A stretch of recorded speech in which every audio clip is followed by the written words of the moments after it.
Ni kuombeni Waislamu na Watanzania kwa ujumla, ni viombe vyombo vya ulinzi na usalama. Huu ni mwaka wa uchaguzi. Tathmini yaonyesha chaguzi zinaleta ghasia na mtikisiko wa amani.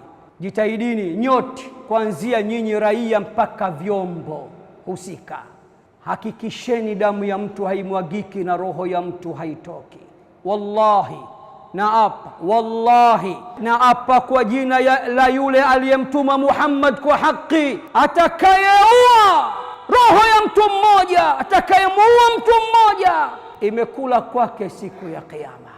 Bwana Mtume anasema kila aliyeuawa atakuja siku ya Kiyama, damu inamtoka inachuruzika, utadhani kafa hivi punde. Anakuja anamkuda aliyemuua, anamleta katika mahakama ya Allah, anasema ya Rab, ewe Allah, hadha alladhi qatalani fas'alhu bima qatalani, huyu ndio aliyeniua mimi, muulize leo kwa nini ameniua. Na kuonyesha kwamba Uislamu unajua thamani ya tone la damu. Bwana Mtume katika Sahihu Muslim anatuambia awwalu ma yuqda yawm alqiyamati baina alibadi fi dima, kesi ya kwanza kuhukumiwa siku ya Kiyama baina ya waja ni kesi ya umwagaji wa damu.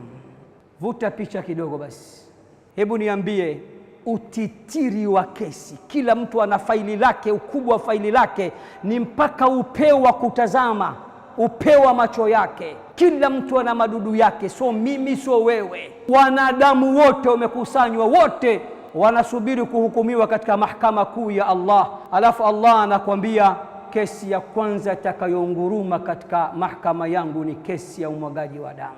Mshtakiwa nambari 1 ni mwagaji wa damu. Jitahidini sana mujiepushe na hilo kwa namna yoyote ile, ndugu zangu Waislamu.